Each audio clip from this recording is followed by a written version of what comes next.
Buenas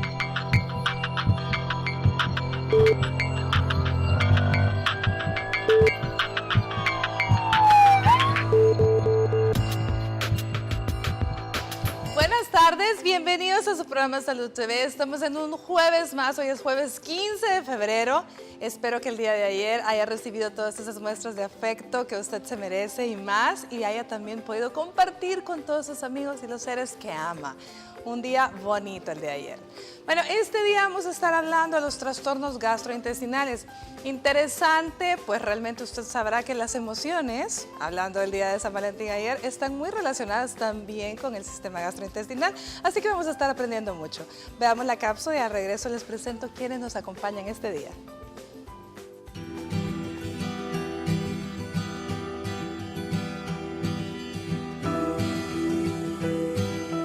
Las enfermedades gastrointestinales son todas aquellas patologías que afectan los órganos que conforman el sistema digestivo. Generalmente son ocasionadas por bacterias, parásitos, virus y algunos alimentos como leche, grasas e incluso algunos medicamentos. Las principales patologías abarcan desde la gastritis, que aparece cuando se inflama la mucosa del estómago, por factores como el reflujo, la bilis, el estrés y los alimentos irritantes, hasta la colitis, que es la inflamación del intestino grueso. Entre los principales síntomas de estas patologías se encuentran la diarrea y por consiguiente la deshidratación, y en el caso de la colitis el estreñimiento.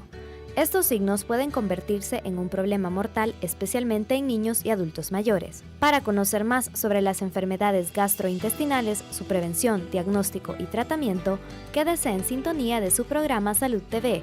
Nuestros especialistas estarán abordando este interesante tema. Acompáñenos.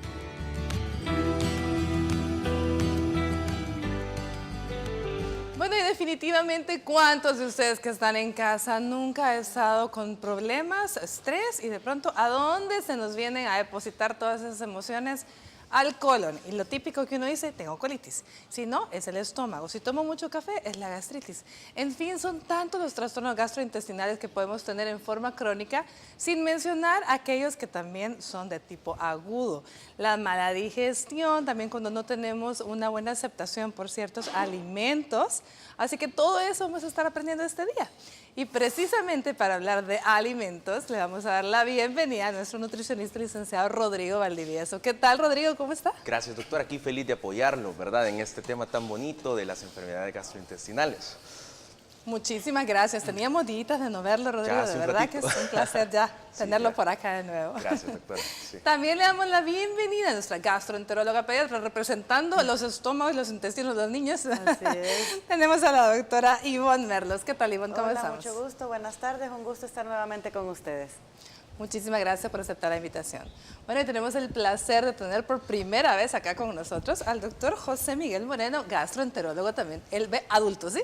Exactamente, gastroenterólogo de adultos exclusivamente. Muchas gracias, debutando con ustedes. Gracias por la invitación. Muchísimas gracias a usted, doctor. Ya nos había acompañado en una cápsula también En informativa. una cápsula hace unas 3 semanas, efectivamente, sí.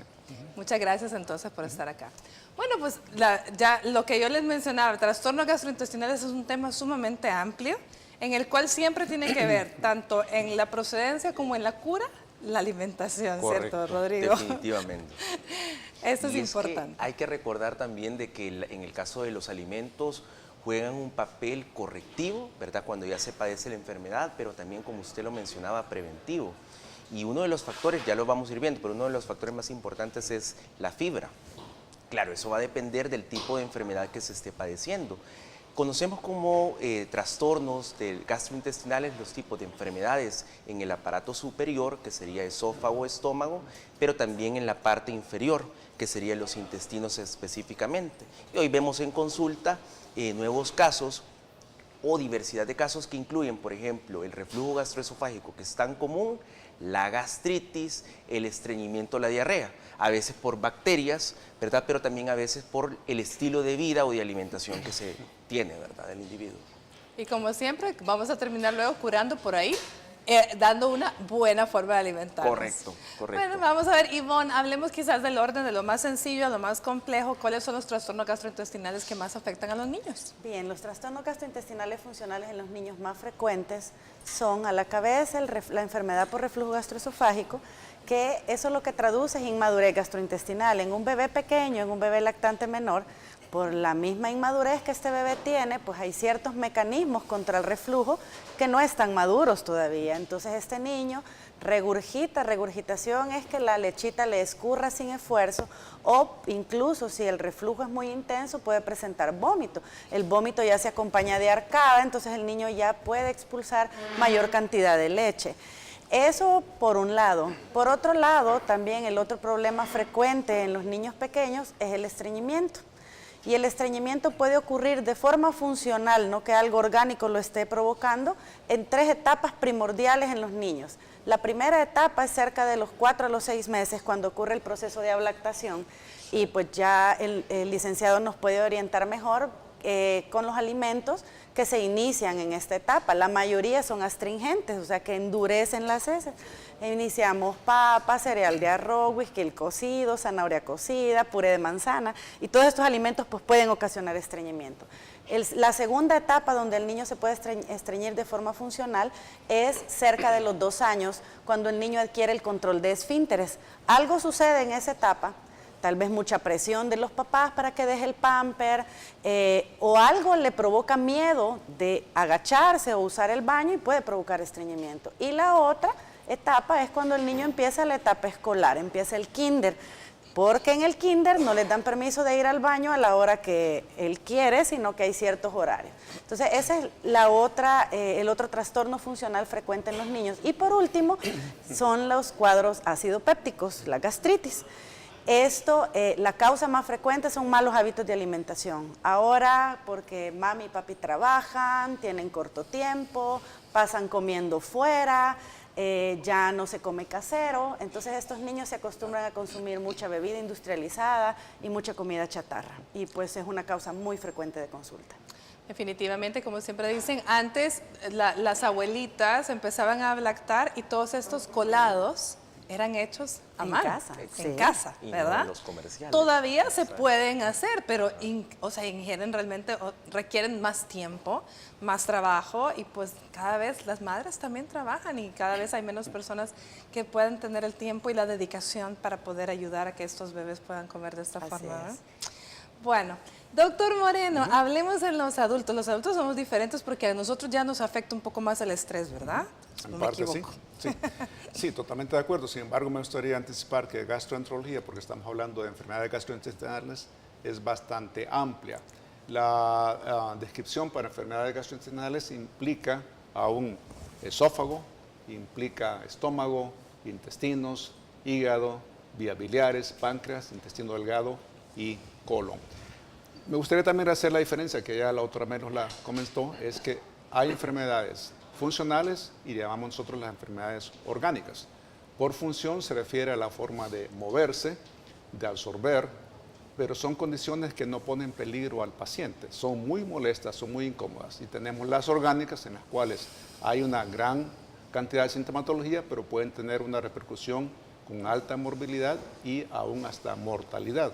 Para poner ejemplos, el intestino irritable, conocido como colitis, pero es un término que a nosotros no nos gusta mucho, sino que es el intestino irritable, es funcional. Nadie se va a morir de intestino irritable, pero tenemos pacientes que tienen síntomas que parecen gastritis y lo que tienen es un cáncer gástrico temprano que puede pasar a avanzado. Son situaciones que pueden llevar obviamente a la mortalidad, y así tenemos el colon también. Ahora, estrés desemboca al final en una gran cantidad de sintomatología, no necesariamente gastrointestinal, pero la mayoría de las condiciones gastrointestinales sí empeoran con el estrés, y es parte de lo que nosotros recomendamos, ver cómo manejar esta condición. Excelente. Bueno, entonces vamos a estar aprendiendo mucho el día de hoy. Muchísimas gracias. Vámonos a una pausa. Escuchamos el avance de TN21 con Astrid Ábalos y volvemos.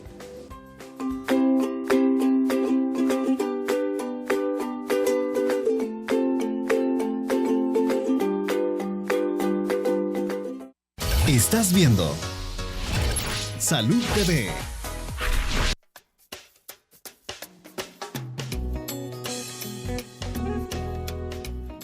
Pues la diarrea es la más común. Los ácidos úricos, las gases, las agruras,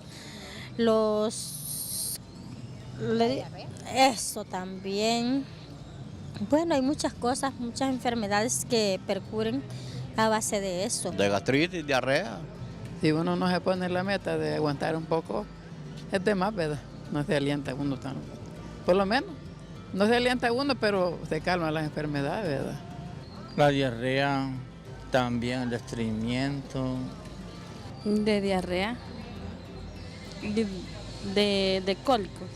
Uno no lavarse las manos, de ahí viene dependiendo que uno se ponga las lombrices, las ascaris como se llaman, las amebas, otras, la yardia. Son enfermedades gastrointestinales.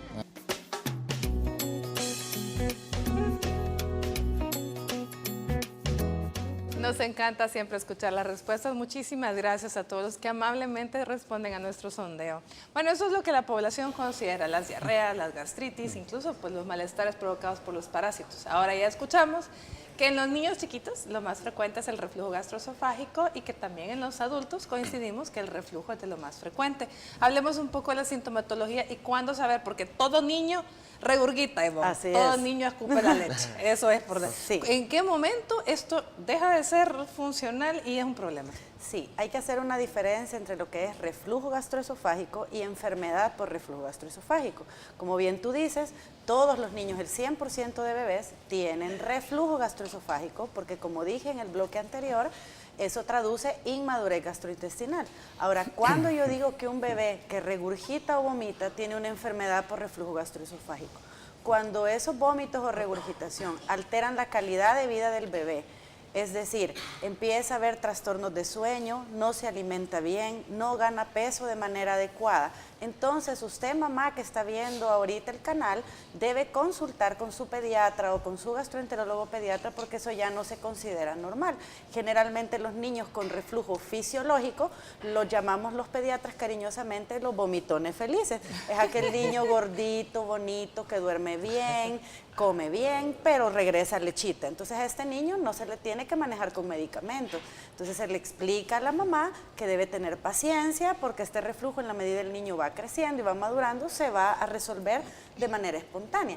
Pero este otro grupo de niños que empieza a tener problemas con ganancia de peso, que no se alimentan bien, que están vomitando más de la mitad de lo que comen, en más de la mitad de las veces que se alimenta, entonces este niño sí debe ser intervenido y se le debe dar una ayuda extra. Esto es con respecto al niño pequeño, al lactante. Al lactante, Así muy es. bien.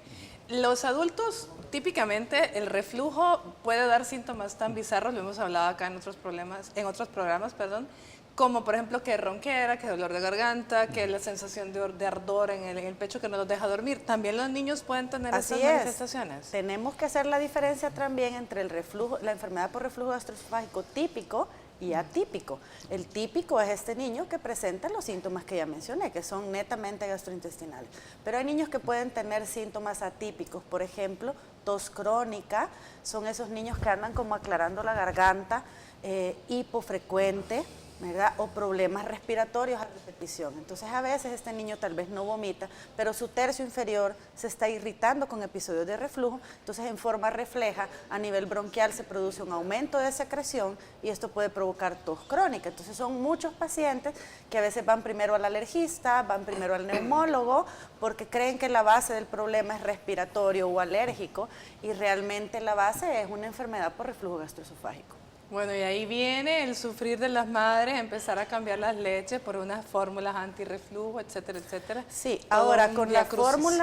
fórmulas a mí me gusta llamarlas más antirregurgitación, Ok. porque las fórmulas pesadas no curan el reflujo, sino que disminuye la regurgitación. Entonces, el reflujo sigue estando ahí. Lo que pasa es que la mami lo ve menos, porque la leche es más espesa, entonces es más difícil que el niño lo regrese. Pero el tercio inferior del esófago, que es el que está más expuesto al ácido, que es donde ocurre la mayor parte de los episodios de reflujo, ese sigue estando expuesto. Entonces, cuando vamos a espesar una fórmula, tenemos que evaluar bien al paciente, porque no a todos los niños se les debe espesar. Generalmente recomendamos las fórmulas espesadas para el grupo de niños vomitones felices, los que tienen un reflujo fisiológico. Pero el niño con una enfermedad por reflujo gastroesofágico, si yo espeso la fórmula y él tiene muchos episodios de reflujo, voy a favorecer el reflujo oculto. La mami no va a ver que el niño vomita, pero va a estar teniendo exposición de su esófago al ácido. Mire qué bonito y qué interesante, porque lo que nos acaba de confirmar nuevamente la doctora Merlos es que usted no debe automedicar ni andar inventando con sus hijos, porque si a su vecino le dieron una leche de estas que tienen la A y la R al final para que no tuviera, porque el niño tenía reflujo, a lo mejor para el suyo no es esa la solución. Y el hecho de que ya no lo vea regurgitar no quiere decir que ya no existe un problema. Así que es importante que lo lleve a consulta. Bueno, doctor, ¿y los adultos? Hablemos del famoso reflujo de los adultos, que es un gran dolor de cabeza. Es un gran dolor de cabeza para el paciente, para nosotros también, porque lamentablemente es una condición crónica. Ya no se habla que es una condición que va a ser controlada en poco tiempo, como una infección, sino que lamentablemente es para toda la vida. Yo padezco de reflujo y aunque sé que es lo que debo hacer, la doctora también, siempre lo seguiremos sufriendo.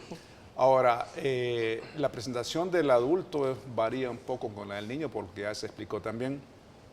Y antes teníamos más consultas por intestino irritable, la famosa colitis por intestino irritable.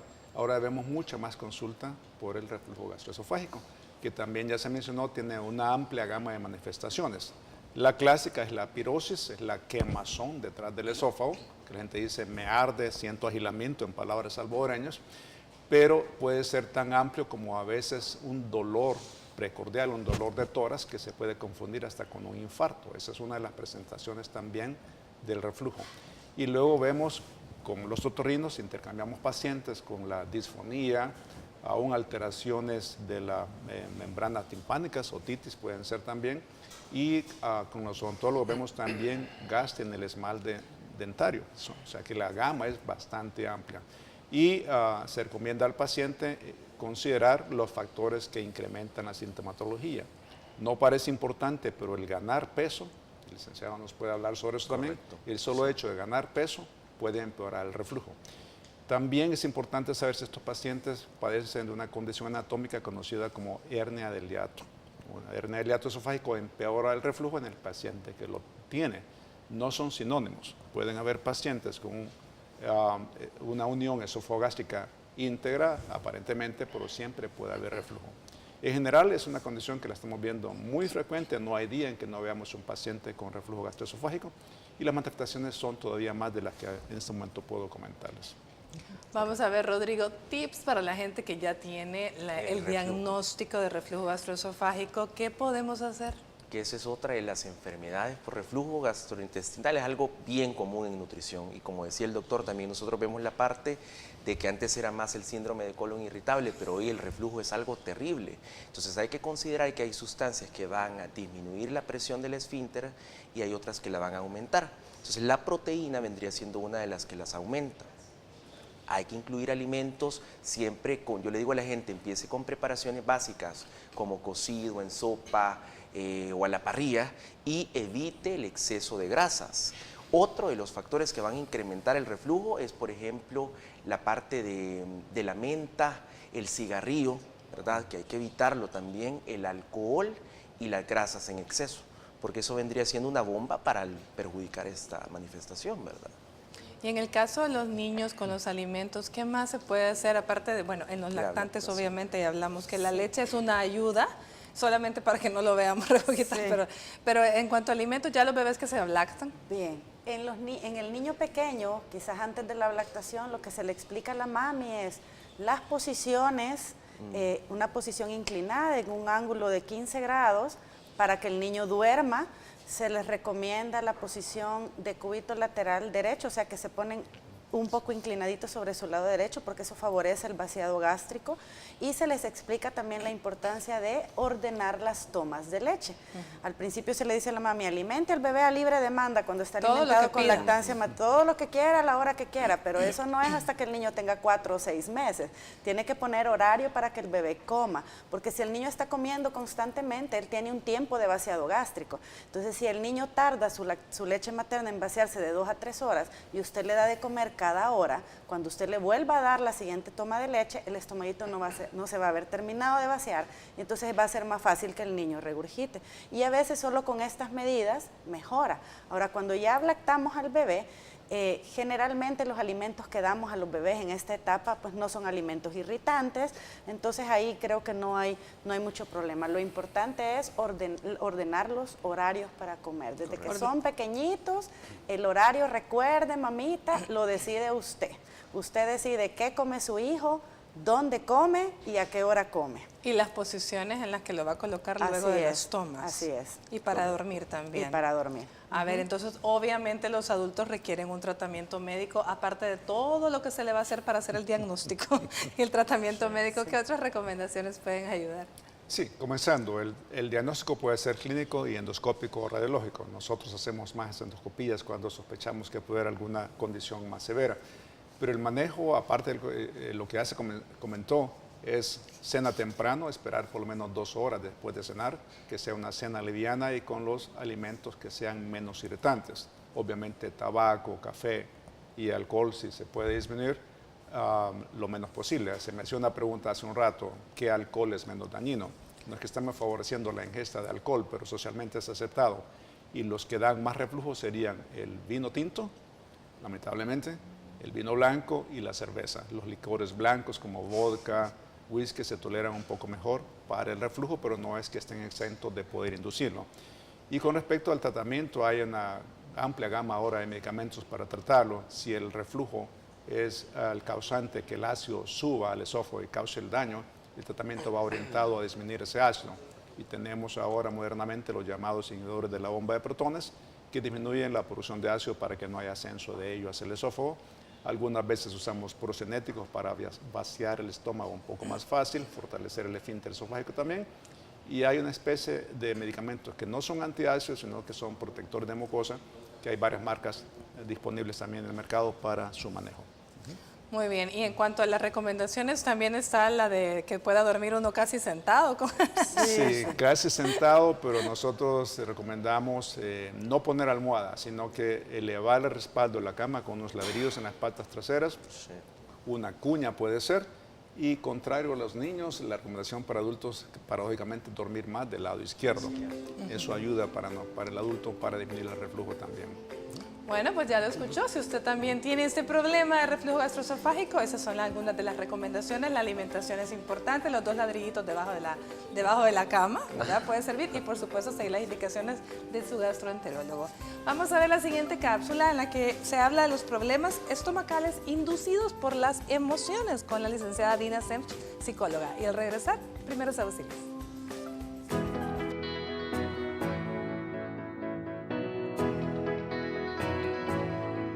Hola amigos de Salud TV, mi nombre es Dina Semch, soy psicóloga de adolescentes y adultos y hoy les voy a contar cómo nuestras emociones afectan nuestro aparato digestivo. Para empezar, imaginémonos que la relación entre nuestras emociones y nuestro estómago es tan verdadera que sería más correcto tocarnos el estómago en vez del corazón cuando sentimos algo. Si todos nos detenemos a pensar, hay reacciones en nuestro estómago que son más en algunas personas que en otras cuando tenemos una emoción, sea esa emoción positiva o negativa.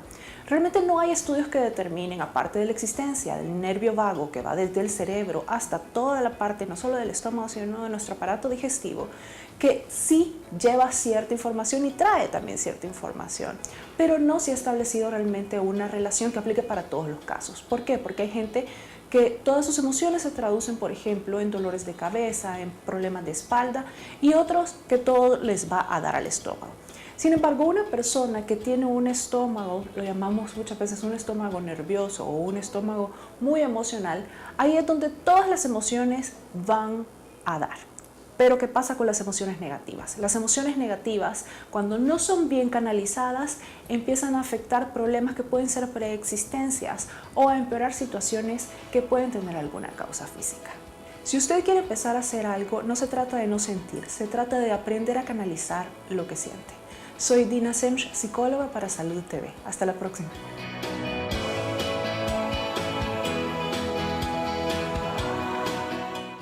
Cuando estamos enamorados, presentamos una serie de cambios en nuestro comportamiento. ¿Quieres saber por qué nos enamoramos? Te lo contamos al volver de la pausa. Cuando estamos enamorados, presentamos una serie de cambios en nuestro comportamiento. ¿Quieres saber por qué nos enamoramos? El enamoramiento es un proceso químico que se produce en el cerebro con la intervención de sustancias como la norepinefrina, la dopamina y la feniletilamina. Este proceso es el responsable de la euforia, la pérdida de apetito y la falta de sueño durante esta fase emocional. Estás viendo Salud TV.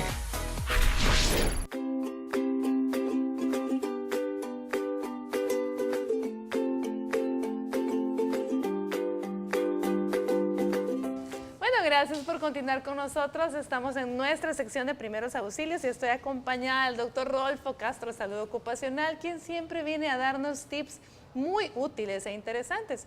Exactamente. Los casos de miastenia gravis, pues ya lo comentaron o lo están comentando, son situaciones muy difíciles y obviamente para el paciente una de sus principales complicaciones es el hecho de que pierde la fuerza y no se puede levantar.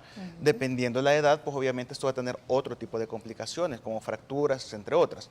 Pero vamos a suponer que en este caso simplemente la persona se debilitó, ¿verdad? Poco a poco fue cayendo y vamos a tratar de levantarlo. Vamos a aplicar dos técnicas. En este caso, pues, nos está acompañando don Salvador, ¿verdad? Nuestro modelo estrella, don Salvador. Exactamente. Y tenemos también a nuestros amigos Jonathan, Roberto, Carlos y Francisco. Muy bien, que nos van a ayudar. Ok, perfecto. En este caso vamos a hacer el primer ejercicio que consiste básicamente en el levantar a la víctima, ¿verdad? Pero lo vamos a llevar a la altura de nuestra rodilla, simplemente sentándolo, ¿verdad? A la cuenta de 3, muchachos, ¿estamos listos? Listo. Ok, a la cuenta de 3 lo levantamos, por favor. 1, 2, 3. Ok, perfecto. Nos quedamos allí.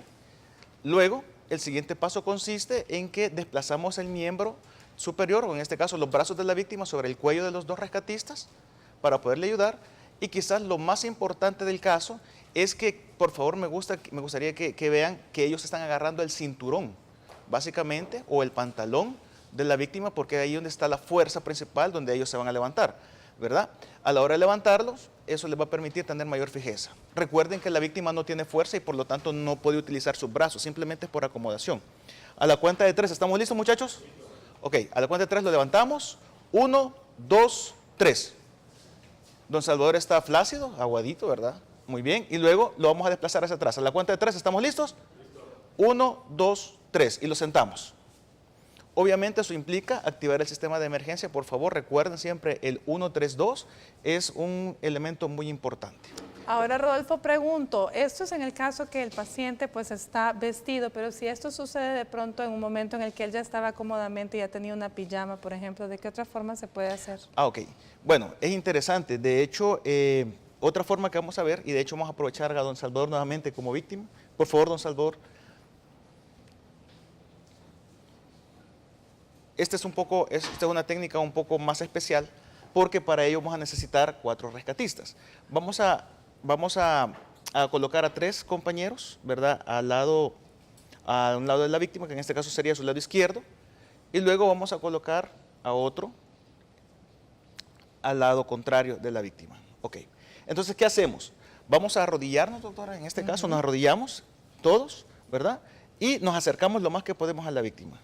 Y vamos a cruzar sus manos sobre el abdomen y lo que vamos a hacer es básicamente vamos a meter las manos bajo, sin levantarlo todavía, muchachos, sin levantarlo todavía, y vamos a meter las manos en los espacios naturales del cuerpo, que en este caso sería a nivel del tobillo, a nivel de la parte posterior de la rodilla, a nivel de la cadera y a nivel del cuello. Entonces, en este caso, lo que hacemos es que como no estamos utilizando la ropa como tal para sostenerlo, porque no tenemos algo, probablemente es en el baño, seguramente, ¿verdad? Sí, podría ser. Entonces necesitamos levantarlo entre varias personas y eso también va en relación al peso. Entonces, a la cuenta de 3 lo vamos a llevar a las rodillas de los rescatistas. ¿Estamos listos, muchachos? Listo. A la cuenta de 3, 1, 2, 3, a la rodilla. ¿Ok? Y si ustedes se fijan, hasta allí estamos haciendo algo que se llama camilla humana. Sí. Es decir, si no tenemos camilla en la casa, pues obviamente muchos no tenemos, entonces improvisamos esto. El siguiente paso, a la cuenta de 3, lo vamos a levantar. ¿Estamos listos, muchachos? Listo. A la cuenta de 3 lo levantamos. 1, 2, 3, arriba. Ok. Y luego, después de esto, vamos a hacer algo bien interesante. Necesitamos fijarlo. Y lo que vamos a hacer es que a la cuenta de 3 lo vamos a girar hacia los compañeros, ¿verdad? que en este caso sería su lado izquierdo, para darle más fijeza. A la cuenta de 3, ¿estamos listos? Lo vamos a girar. 1, 2, 3. Lo giramos. Vean, y sostenemos la cabeza. ¿Para qué lo giramos? Perdón. Lo giramos para darle más seguridad a los compañeros y sobre todo a la víctima para que no se les vaya a zafar de las manos en algún momento determinado. Y eso les permite, y el compañero contrario lo que hace es que lo va sosteniendo también. Entonces, luego a la cuenta de 3 vamos a hacer un desplazamiento corto en el set hacia acá, solo para que vean el desplazamiento, ¿verdad? A la cuenta de 3, ¿estamos listos? Listos. Ok, comenzamos. 1, 2, 3. Y lo comenzamos a sacar. Y hacemos una pausa ahí. ¿Ya? Hagamos una pausa. Perfecto. Entonces, si gustan, vamos a retrocederlo ahora un poquito, los mismos pasos, a la cuenta de 3. 1, 2, 3. 1, 2, 3. Perfecto. A la cuenta de 3 lo vamos a llevar a la rodilla. ¿Ya? 1, 2, 3. A la rodilla. ¿Ok? Bien. A la cuenta de 3 lo llevamos al piso. 1, 2, 3. Al piso. Miren, muy interesante, definitivamente. Si ustedes se fijan, necesitamos 4 personas. Por eso es que es vital que todos estemos preparados, porque usted no sabe en qué momento usted, vecino, va a poder ir a ayudar a alguien, porque a lo mejor en la casa no tenemos 4 hijos, no tenemos 4 hermanos, no hay 4 hombres, pero tenemos vecinos y es cuando todos podemos ayudar, definitivamente. Exactamente. Es por eso que si ustedes se dan cuenta, no estamos hablando de situaciones médicas. Esto ni siquiera es atención prehospitalaria. Estos son primeros auxilios. Y que recuerden que siempre vamos a actuar con lo que contamos, con lo que tenemos en el lugar del evento. Muchas veces no tenemos equipo y nos toca improvisar. Ya en otras ocasiones hemos hablado de cómo improvisar una camilla, por ejemplo, pero si aún así no lo tenemos, la gente por lo general siempre está dispuesta a apoyarnos. Así es que este es el tip que les traemos para este día, ¿verdad? Pero Rodolfo, yo quiero que también aclare el por qué siempre el conteo, porque eso es importante que se ponga de acuerdo las personas que están ayudando antes. Excelente, muy buen punto. Bueno, normalmente ya en la parte de el levantamiento, por lo general la persona que va a la cabeza es la que va dirigiendo. Y por otro lado, cuando hacemos que se lleve un conteo es precisamente porque se puede balancear. Exacto. Es decir, uno puede levantarlo más rápido, por ejemplo, del tórax, otro de los pies, y eso puede generar que de repente la persona pueda caer. Y es por eso que si ustedes se fijan, siempre yo insisto con cada uno de los compañeros que colaboran, les pregunto, ¿están listos? Y usted tiene que escuchar, dependiendo del número de personas, estamos listos. Que todos digan que exactamente. están listos. Si hay 4, pues tengo que escuchar 4 personas que me digan que están listos. Si solo me dicen 3, quiere decir que uno de ellos no está listo.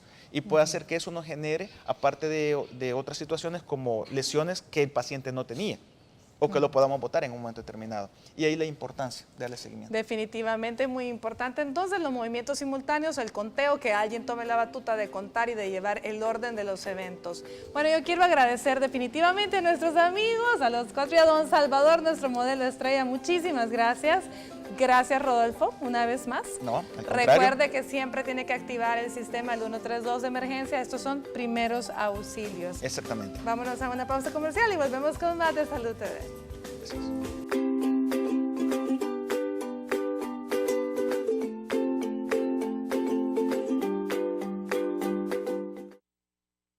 Estás viendo Salud TV.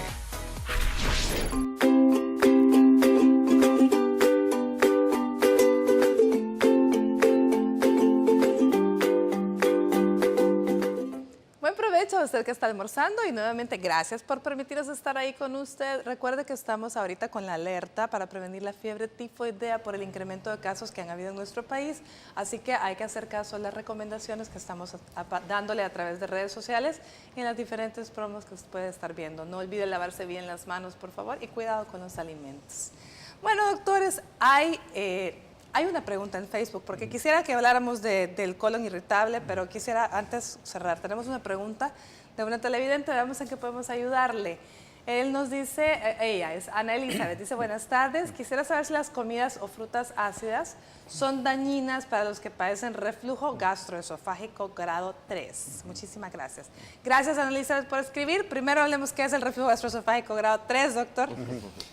Hay 2 maneras. Una es que los radiólogos, según su percepción, vean mucho más volumen que está ascendiendo durante un estudio que se llama esofagograma por fluoroscopía. Pueden ver el movimiento del contenido gástrico hacia el esófago.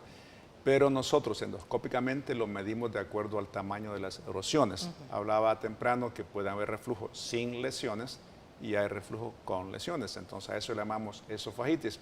Y según el tamaño de las erosiones, que pueden ser desde 5 milímetros, menos de 5 milímetros son estadio A, y así sucesivamente hasta establecer el estadio C, que en este caso sería para lo que preguntan a los televidentes, estadio 3.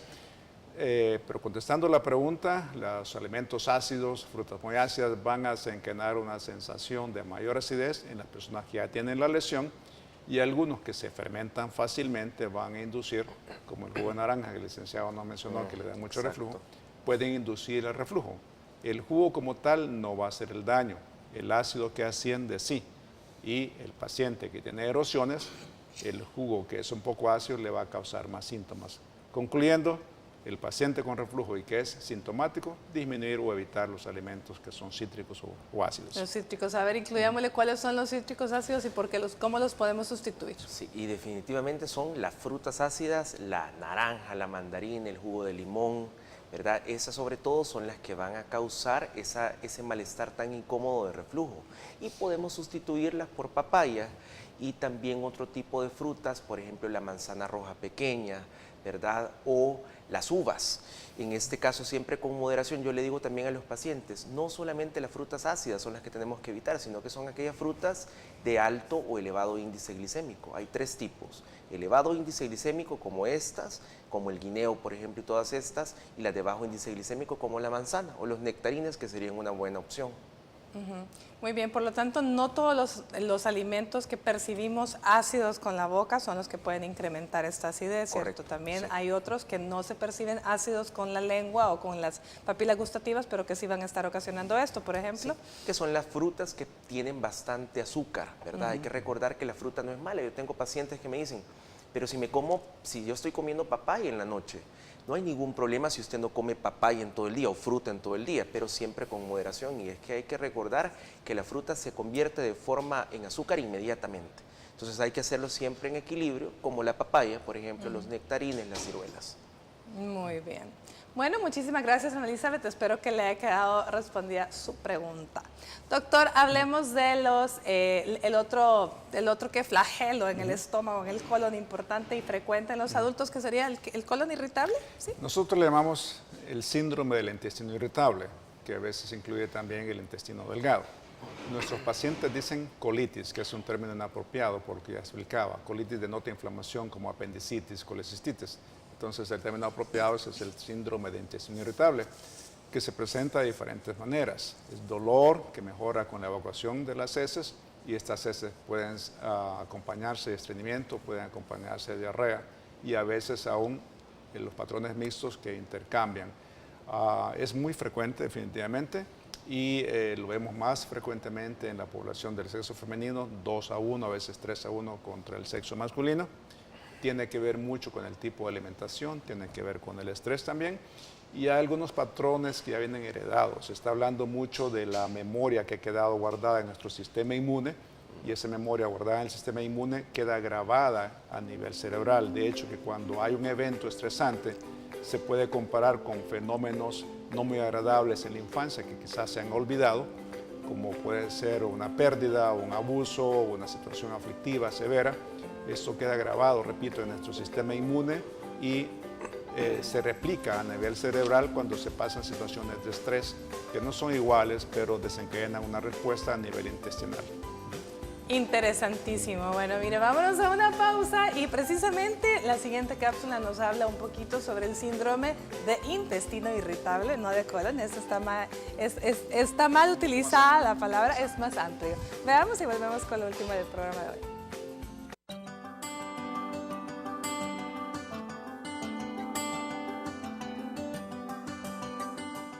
El síndrome del intestino irritable es un problema que afecta al intestino grueso. Puede causar cólicos abdominales, distensión, y en algunas personas con este trastorno tienen estreñimiento. Otras presentan diarrea. Aun cuando este padecimiento puede causar muchas molestias, no daña el intestino. Este problema es un cuadro común. Las mujeres lo sufren el doble más que los hombres, y es más frecuente en personas menores de 45 años. No se conoce la causa exacta que lo provoca, ni tampoco existe una prueba específica para diagnosticarlo, pero puede controlarse con una dieta adecuada, manejo de estrés, probióticos y medicamentos recetados por un especialista.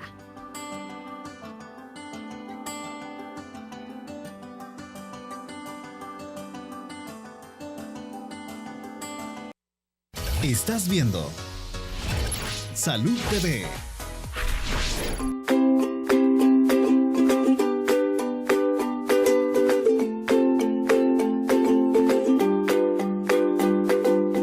Gracias por continuar con nosotros. Hablemos del estreñimiento en los niños, que es otro de los trastornos gastrointestinales más frecuentes, ¿cierto, Ivonne? Platícanos Así un poco. es, quizás para mí es un tercio de la consulta diaria.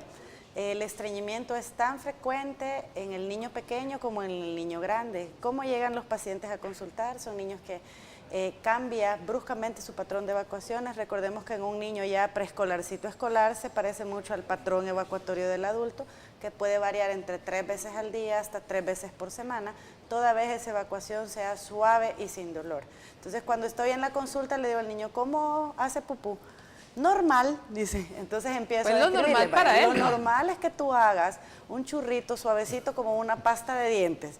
Ah, pues no, dice, yo hago chibolitas o hago grueso. Fíjese que tapa el baño, dice la mamá. O el motivo de consulta también puede ser el manchado involuntario de la ropa interior, que se llama, bueno, antes lo llamábamos encopresis, hoy es una incontinencia fecal no retencionista. Entonces, este manchado, el papá lo interpreta como que es diarrea o como que el niño a propósito se hace, y es una causa frecuente de consulta. Las causas de estreñimiento funcional pues las mencioné al principio. A veces algo puede pasar en los cambios bruscos de alimentación, en el entrenamiento para el baño, en la etapa escolar, que el niño por estar jugando se aguanta. Entonces un niño pequeño necesita una sola evacuación dolorosa para condicionarse que la evacuación duele, y la siguiente vez que le da ganas de ir al baño se acuerda y dice, me dolió, mejor no.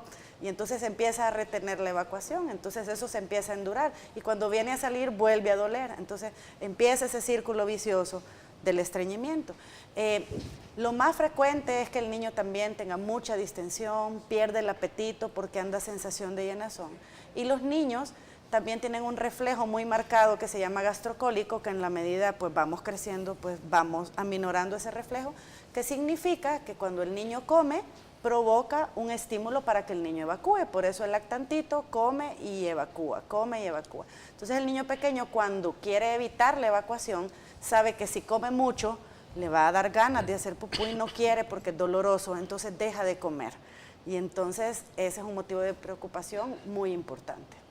Muy bien, definitivamente estreñimiento y reflujo gastroesofágico es lo más frecuente en los niños. Así es. En los adultos el estreñimiento, doctor, ¿cómo anda?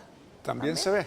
De hecho, hay dos situaciones. Una que es parte del síndrome de intestino irritable, variedad de constipación, la llamada constipación crónica idiopática, la disfunción del piso pélvico, que no pueden relajar la pelvis para poder defecar. Pero lo más frecuente es que, tal como hablábamos hace unos minutos con los colegas, el cambio de estilo de vida es importante. En gastroenterología de adultos usamos las 4 Fs. Las 4 Fs en inglés se refieren a fibra, a tratar de incorporar mucho más fibra en la dieta. F de fluids, tomar agua suficiente. La otra F de fitness, hacer ejercicio, correr, saltar, caminar, alguna actividad, ayuda también para movilizar mejor el intestino. Y la cuarta F se refiere a los pies. ¿Qué tienen que ver los pies con la defecación? Si ustedes ven un animalito en el campo, como defecaban nuestros campesinos años anteriores, se acurrucaban. Entonces la posición de los pies idealmente es que esté cerca del ano. ¿Cómo se puede hacer eso en la época moderna? Si yo estoy sentado en un inodoro, entonces debo elevar las rodillas con una banquita para que las piernas queden flexionadas, y eso aumenta la presión intraabdominal para ayudar a movilizar el intestino. Serían sugerencias para los pacientes estreñidos: incorporar fibra, ejercicio, líquidos y una buena posición para defecar.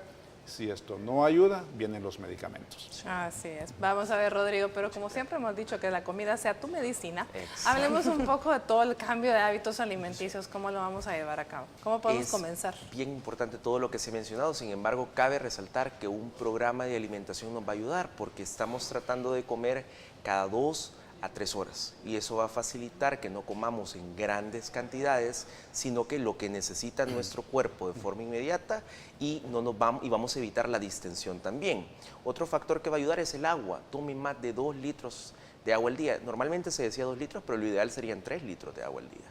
Y viene la actividad física, la fibra dietética. Yo le digo a la gente, cambie todo lo blanco, todas las harinas. Cambiemos el arroz blanco por arroz integral, el pan blanco por pan integral y lo ideal es la tortilla, porque la tortilla de molino, ¿verdad? Que no necesita mayor ingrediente dentro de su composición, las frutas y verduras que consuma, evitando los cítricos y todo con fibra, es decir, con cáscara en el producto final.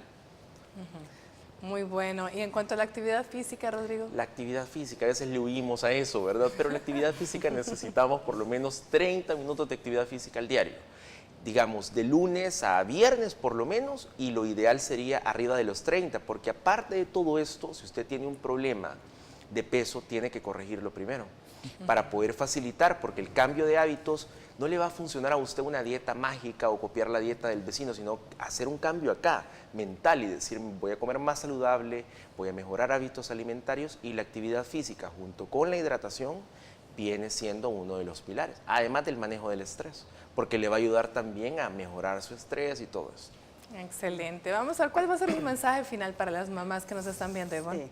Bien, mi mensaje final sería que si tienen un bebé que tenga síntomas como los que mencionamos, que vomita mucho, que se le está estancando en peso, a su control con su pediatra y en la curva no tiene una ganancia de peso adecuada, que está teniendo problemas para evacuar, que le está tapando el baño, que se queja mucho de dolor de pancita, consulte y trate de no automedicar. Y también, como mencionaba el licenciado, de no copiar dietas de los adultos. Recordemos que los niños no son adultos pequeños, en los niños no podemos utilizar dietas restrictivas, no podemos quitarles grupos de alimentos porque estreñen, porque ellos están en desarrollo y necesitan de todos los nutrientes necesarios. ¿Su mensaje final, chiquitito? Un gusto.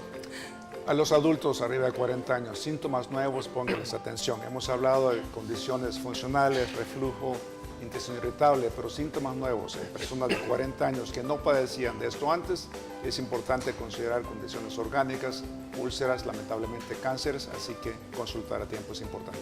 Bueno, ese fue un mensaje muy importante que tenemos que tener en cuenta todas las personas arriba de 40 años. Ha sido un placer tenerlo por acá, doctor Moreno. Ivonne, de verdad un placer. Gracias. Rodrigo, como siempre, gracias. Gracias al doctor Castro también que nos acompañó. Muchísimas gracias a ustedes. El día de mañana vamos a dedicarnos a aprender métodos de planificación familiar, así que no se lo pierda. Por hoy que tenga un lindo jueves y que Dios los bendiga.